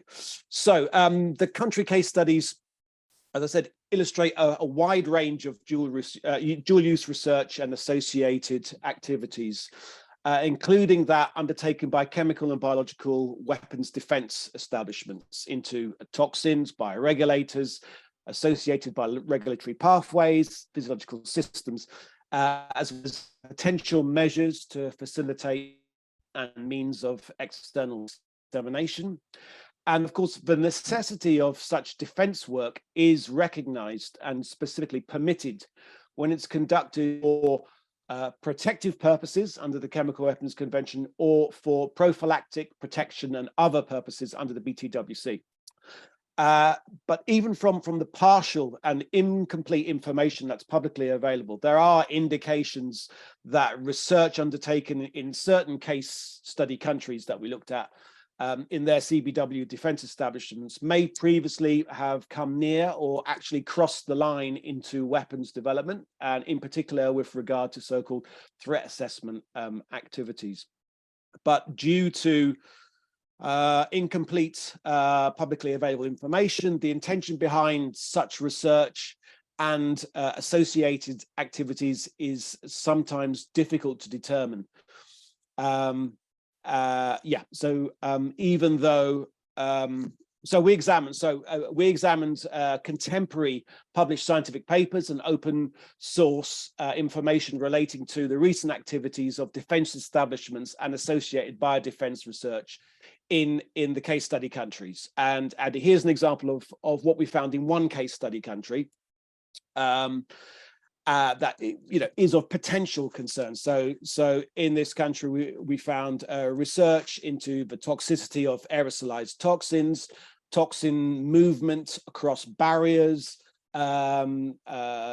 activities around advanced engineering of botulinum toxins, staphylological toxins, super antigens function, the investigation of that, and the use of recombinant technology in SEB production. And as I said, this is looking at publicly available information, both with regard to the specific activities of defense research establishments, but also related research undertaken by scientists associated with them. And for this particular country, even though elements of this country's CBW's defense research establishment are classified, it does provide certain information in the public domain. And for this country, the transparency and reporting, in fact, that it undertakes is far, far greater than many other BTWC states parties, where there is very little at all. Next slide, please. Okay, so that's really a call to increase transparency and reporting in this area. As I said, oops, thank you. Right, we believe that the OPCW and the BTWC states parties shouldn't restrict their concerns with regard to the scope of toxins and bioregulators of potential concern only to those previously investigated weapons agents, ricin, SEB, botulinum toxin, etc. In several case study countries, we found military and non-military institutions and scientists who have undertaken contemporary research identifying, screening, and isolating novel toxins that had the potential for weaponization. And this included those derived from indigenous poisonous plants, amphibians, reptiles, scorpions, and marine animals. In some cases, the stated intent and associated activities were clearly medical. In others, the intent was unstated or unclear. And in certain cases, the intention appeared to be for toxin weaponization. For example, scientists from one country's national defense research establishment published a series of papers on their investigations of toxins derived from native stinging and poisonous plants. And for example, this is elements from one paper that they published in 2018, where they specifically argued that because the BTWC ban, and the quotes are from their paper, ban the use or stockpiling of most of the pathogenic biothreat agents, this will necessitate a search for some novel natural biothreat agents from stinging plants that may be used as future bioweapons for self-defense purposes. And that the object of their study was to identify, characterize, and screen the potential of stinging plants on the basis of their secondary metabolite contents that may be used for the formulation of novel future biothreat agents for self-defense. Next slide, please. Thanks.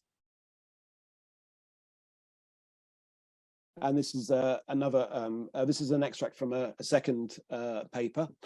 So in this paper, the scientists described their continuing investigations into plants that, quote, produce toxins that have the ability to adversely affect human health in a variety of ways, ranging from relatively mild allergic reactions to serious medical complications, including death.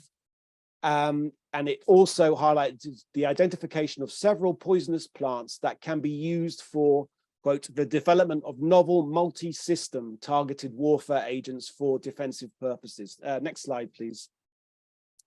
And they went into more detail, identifying 10 candidate plants, and they stated that such plants have a harmful effect on various biological systems like the nervous system, cardiac system, digestive, respiratory, dermal, etc., simultaneously.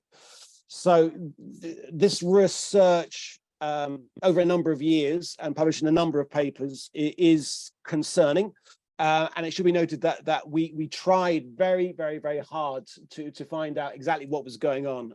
But this was the state that didn't reply to all our letters over several months. So there's open questions here as to what is going on. Next slide, please. Thanks. Okay. All right. So another area that we looked at were brain research projects. So over the past 2 decades, the technologies available to neuroscientists have developed rapidly and made it increasingly possible to understand the neural circuits in the central nervous system that underlie our behavior and the roles played by bioregulators in such processes. And there's obvious advantages of this work, for example, in helping people with brain dysfunctions and injuries. And this has led states to initiate large-scale brain research projects over recent years. And this is obviously a good thing. In certain countries, scientists from military medical institutions and other defense-related facilities have become involved in much of this research. And we explored this in 2 of our country case studies. In one country, we found research on neurological systems and associated bioregulators in a variety of simple animal models that has potential dual use applicability, as shown here, some of the papers that we found.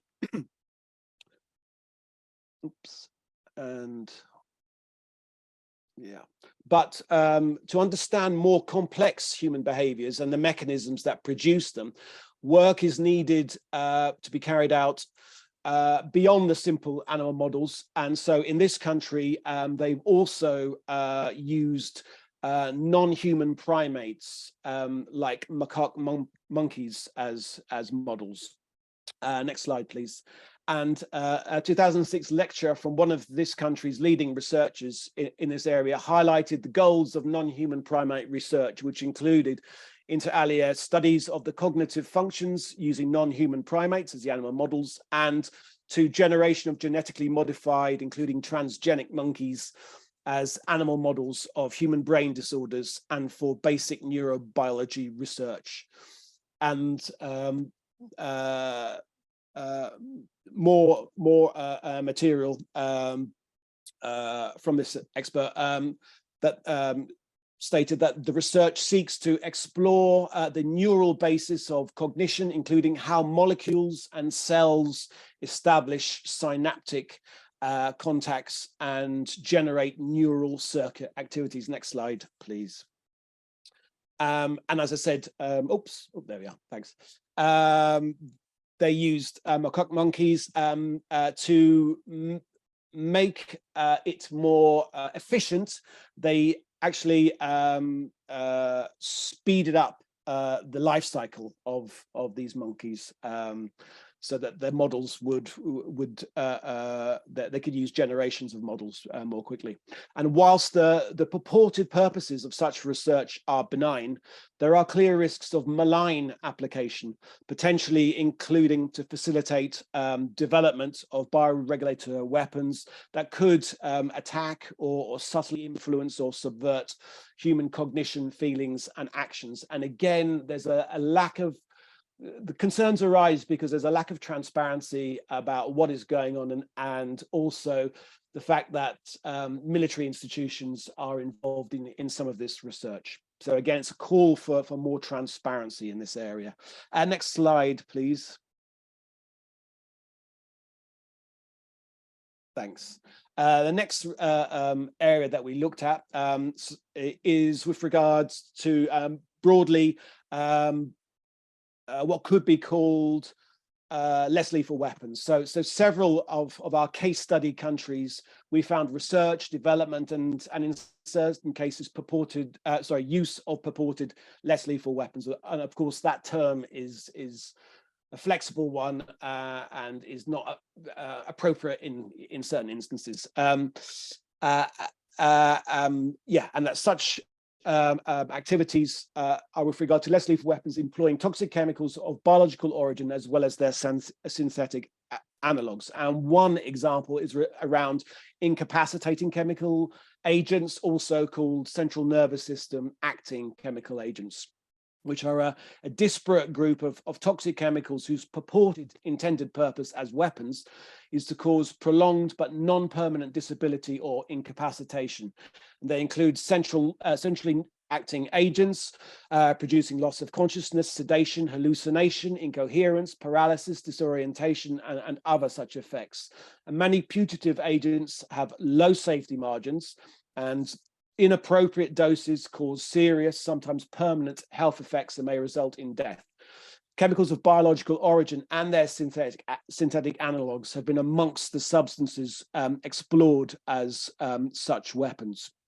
So we looked at one of our countries that we looked at under a different previous political regime, undertook research and attempted development of CNS acting weapons employing both pharmaceutical chemicals and bioregulators. During the 1980s and 1990s, according to high-level whistleblowers, it explored potential CNS acting bioregulatory weapons, including endorphins and enkephalins and other neuromodulating peptides potentially capable of altering human cognition and emotions.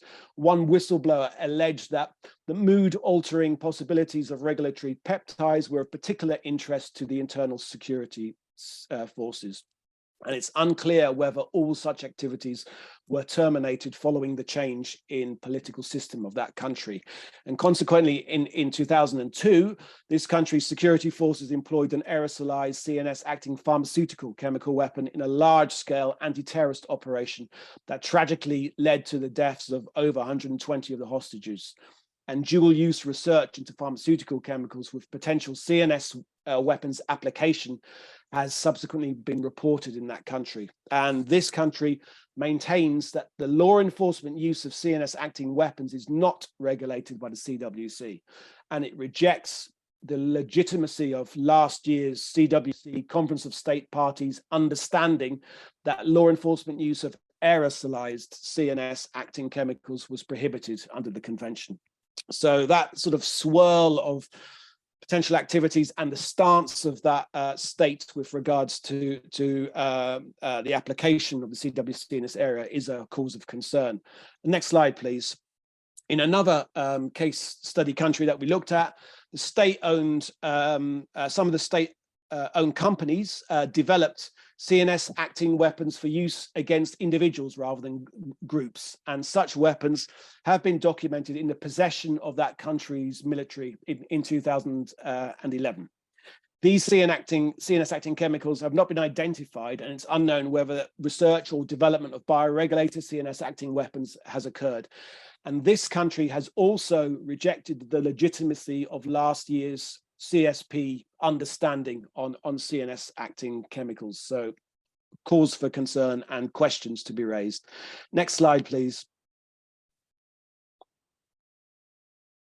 Thanks. The next range of substances and weapons that we looked at in our case study countries are malodorants. So these are a disparate group of naturally occurring and synthesized chemicals affecting the human olfactory receptors. And when employed as weapons, they're intended to elicit short-term and temporary physiological effects or behavioral responses. And candidate malodorants examined, as well as those utilized to date, typically elicit strong aversion or avoidance responses in those targeted, whilst physiological responses can include nausea and choking and gagging and vomiting. In one case study country that we looked at, the defense and defense-funded projects research and explore development of malodorant weapons, apparently investigating both naturally occurring substances and synthetic chemicals. And the military also undertook or funded projects to develop a variety of delivery and dispersal mechanisms. And this is an example of one of them. So from 2004, there was a commercial company and military partnership in this country which sought to develop a 155 millimeter malodorant artillery round, and the munition itself encased multiple submunitions which were then released over the target area and fell to the ground on parachutes and dispersed their malodorant payloads as they fell. And it had a range of at least 20 kilometers and covered a minimum of 5,000 square meters. And the project was finally suspended in 2008.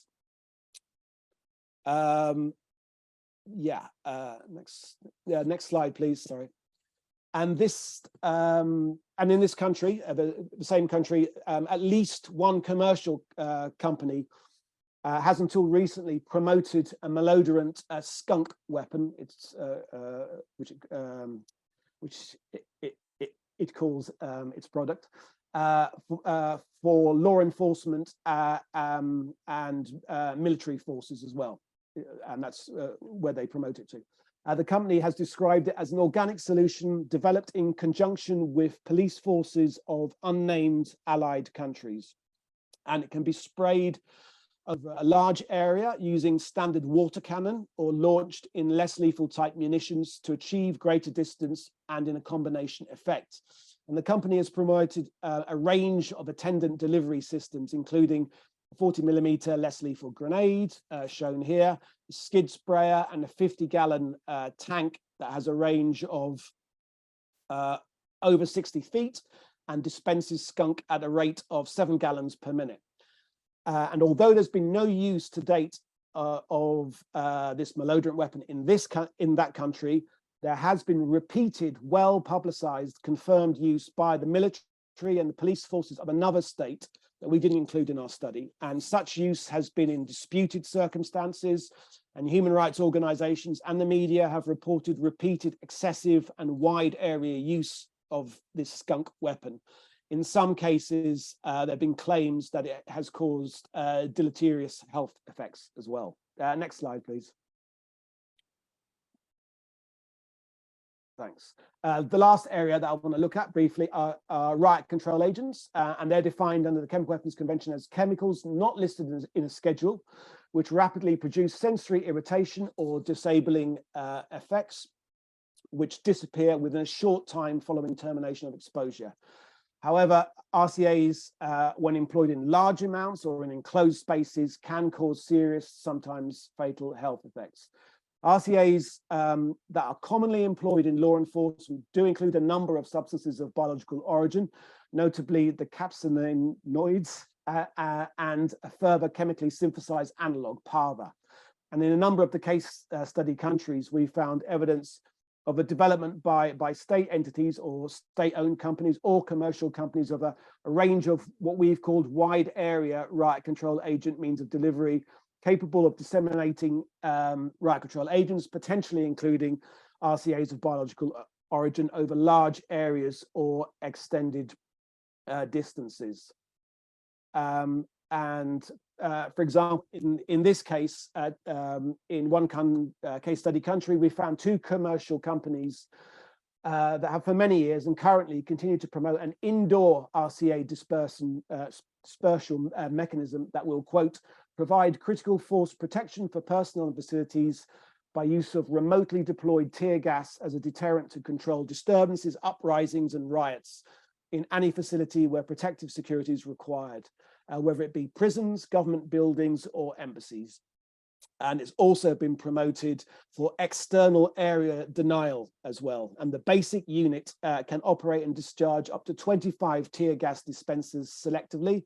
And in larger facilities can use control units and dispensers to accommodate their security needs, it says.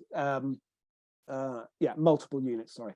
And as you can see, the marketing material indicates that you can use either CS or OC dust in the system. Next slide, please. Another company in the same country that we looked at developed and until 2016 promoted a powerful spray and fogging device. And in its marketing material, next slide, please, it said that the standard non-toxic training smoke can be mixed with irritants, including OC or pepper, that upgrades the capabilities to include crowd control or civil unrest, and then a variety of other purposes, but also urban warfare. And the fogger could release over 1,500 cubic feet of smoke with a range of greater than 30 meters in 1 second. So it was quite a powerful dispersal device. Okay, in another country that we looked at, next slide, please. Thanks. There were reports in 2015 that the police in one state of that country had acquired 5 unmanned aerial vehicles incorporating a pepper spray delivery mechanism. So this UAV can reportedly carry 2 kilograms of unspecified pepper spray and can be flown within a range of 1 kilometer radius. And the police chief interviewed said that they'd successfully test flown the UAVs, and he explained they were intended for use in crowd control situations. Next slide, please. The final example that I'll show today is one of our case study countries. In 2018, the police in that country acquired 3 foreign manufactured water cannon vehicles, each containing 2 water spray devices capable of employing large quantities of water that can be mixed with an RCA or a dye and can target individuals or crowds up to 50 meters away. And the authorities reportedly confirmed that the RCA employed in this case was PAVA. And from August 2018, there were repeated reports of police employing the water cannon, firing water mixed with the blue dye and or PAVA against protesters in disputed circumstances. In 2021, this country also acquired 2 further water cannon, this time from a domestic manufacturer that again were capable of using water laced with PAVA. And in all the previous cases that I raised, the manufacturers specifically highlighted the capability of their delivery mechanisms to disperse OC, PAVA, or pepper spray. But in addition, to these examples, there are an increasing range of wide area RCA means of delivery that could potentially be utilized for delivering such agents. They include multi-barrel launchers, automatic grenade launchers, mortar rounds, large caliber munitions, heliborne dispensers, and cluster munitions, which have all been promoted in the past. So this is clearly a broader area of potential concern that requires further attention by both the BTWC states parties and the OPCW. And with that, I'll hand back to Malcolm. Thanks. Thanks. Next slide, please. So we don't want to keep you too long from your lunch, but just to say that obviously the amount of information we generated was very large and very diverse. So the final chapter 10, first of all, summarizes the findings for each of the case study countries, and then tries to systematize our understanding of that mass of material by picking out certain overarching themes. Now, as you can see here, one overarching theme was the revolutionary changes taking place in the science and technology, particularly the shift from weaponeers looking at potential agents to looking at potential targets for multiple agents. But also what you could see in the information we had was how many more difficulties there were for state parties to really understand and be sure about what was going on in other countries. So a lot of concerns that the ambiguities and structural weaknesses in the conventions need to be addressed in the way that Jean-Pascal was talking about earlier on. Then a whole set of issues about what the scientific community itself should be doing and whether there's a lot more that we should be expecting of the scientific community in understanding these dangers and putting some weight behind trying to deal with them. And particularly, you then run into the problem of defense countermeasures and the complexities of trying to understand how to regulate dual use research. Finally, just to reaffirm that Julian's supposition that there was a regulatory gap between the CWC and the BTWC does seem to be amply confirmed by the findings that we have. Last slide, please. So we end up with a set of recommendations, which I'm not going to drag you through at this stage, but just to say that the three groups were, first of all, what individual state parties might be able to do, and then what collective measures might be possible under the CWC and BTWC, and then particularly, from my point of view, actions that might be taken under the chemical and life sciences and associated scientific communities to try to build up a cultural responsibility and means of guidance and dealing better with the security implications of the advances that are being generated. Thanks very much.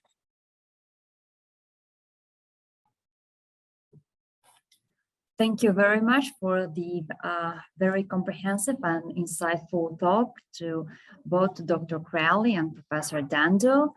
As we do understand that we are, it's not good to stand between people and their lunch break.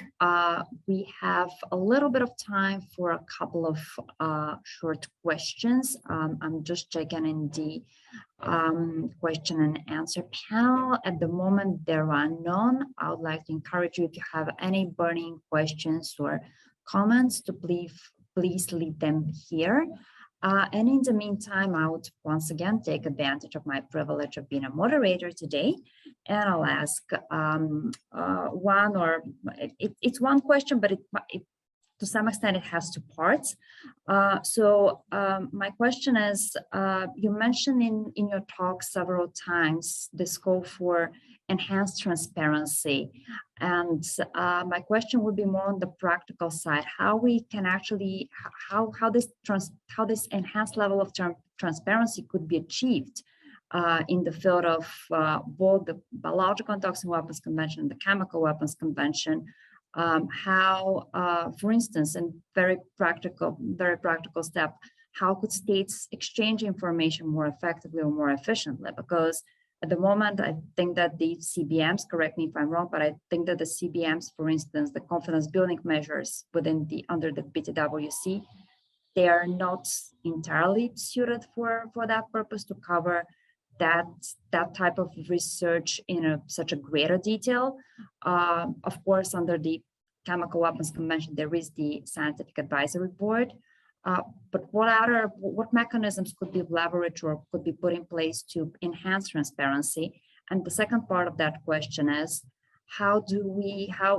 what actions or what steps are available to deal with the challenge posed by those states that are reluctant to, once again, be held accountable for actions that have already been shown that are, if not violation, then a clear, very gray area of the existing provisions of, in this case, the Chemical Weapons Convention, and what actions are available to hold such countries to account, and also to enhance transparency with them to share, because there might be mechanisms to share information, but how can we guarantee that such countries would actually participate effectively in those kind of mechanisms? And wouldn't that create a problem for countries that are more keen to share what exactly is doing and how they are transparent vis-a-vis those who anyway would be reluctant to participate and share information and be in a way constructive and reliable partners within the international arena? And I apologize for this being quite a mixed up in terms of questions, and I'm happy to clarify a little bit, but I would like to Michael, over to you. I was going to say, I'll let Malcolm have a first stab at that. Well, I'll have a first stab at the second part, if that's okay, Mike. I think one of the ways that we have to go forward is by really working hard with the scientific community. And I'd see, for instance, enormous benefits from the development of the Tianjin guidelines for codes of conduct for life scientists to complement what's already being done in the under the Chemical Weapons Convention with the Hague ethical guidelines.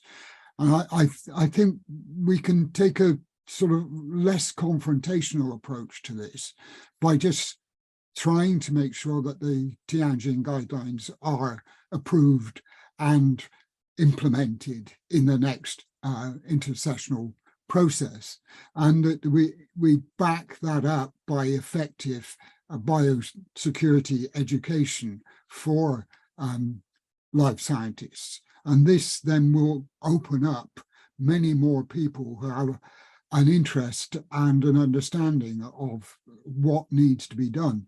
And in the longer term, I would hope to see something like the International Nuclear Security Education Network mirrored in an international biosecurity education network, so that around the country, around the world, different countries could be contributing to developing the kind of education processes for life scientists that we've seen in places such as Japan and Ukraine.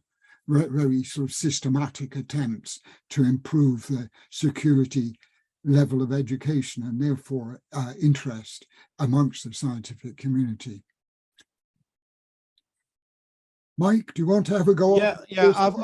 Again, it's a bit disorganized, so apologies for that because it's quite a complex question. I think the first thing is that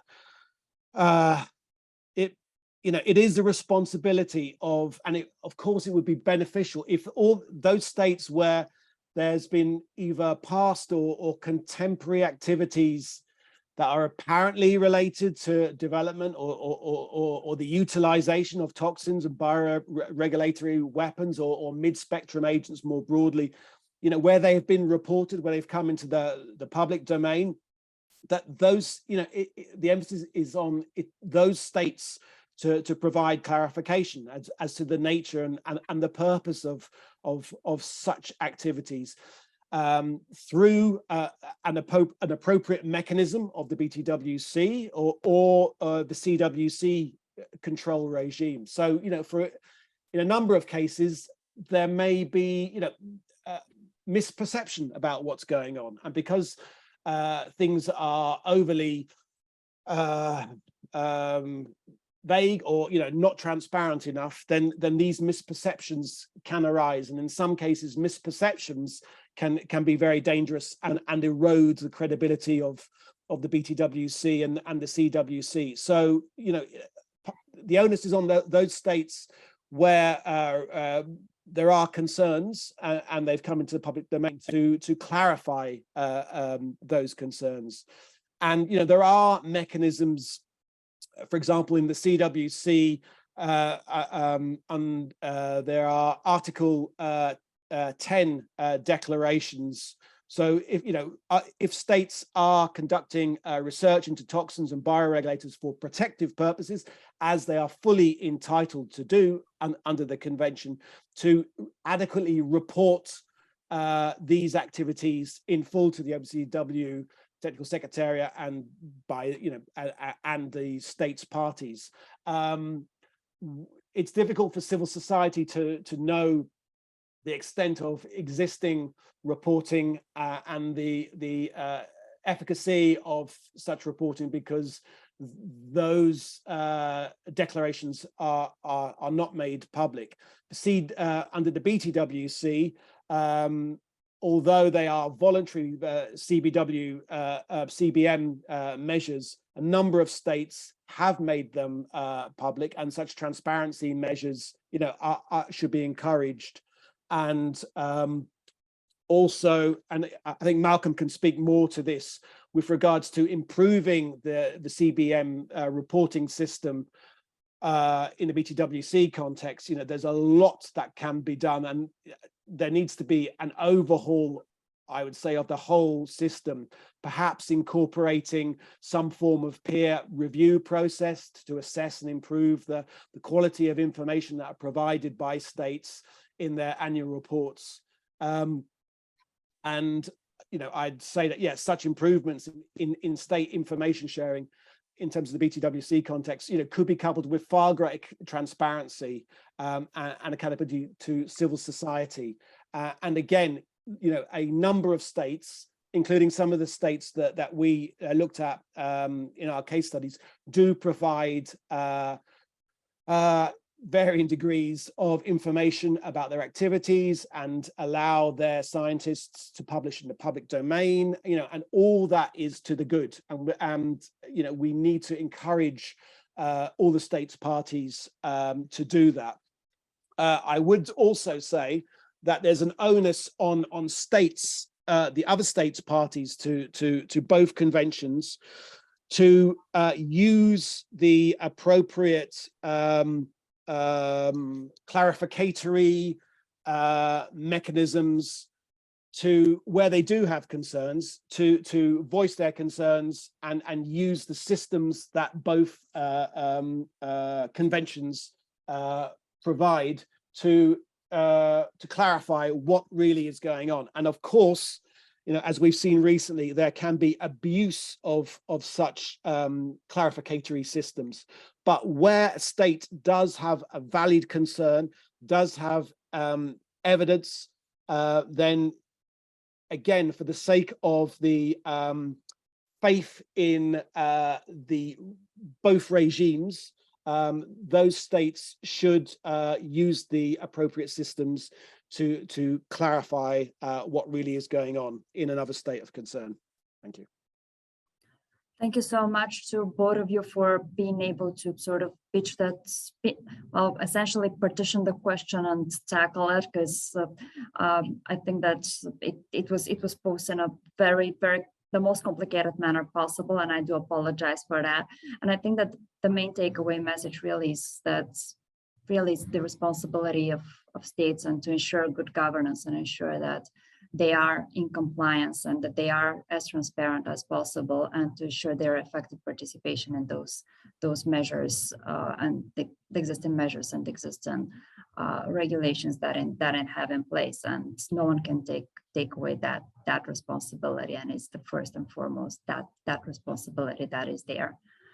And there is one quick question also from our panel. So any recommendations, do you have any recommendations for strengthening collaboration between developed and middle income countries? I suppose that concerns also exchange of information which relate to emerging technologies, scientific advances, but probably also in the security sector and cooperation. So over to I'll let either Malcolm or deal with both that of one. you.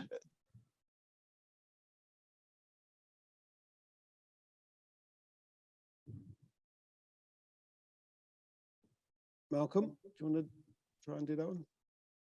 Not sure if. Sorry. Okay. I just think that one fundamental thing that needs to be agreed in the review conference next week is that we have a much more serious and systematic mechanisms for the review of science and technology within the Biological and Toxin Weapons Convention. And that will necessarily increase the need for that kind of cooperation between states in different levels and with different concerns.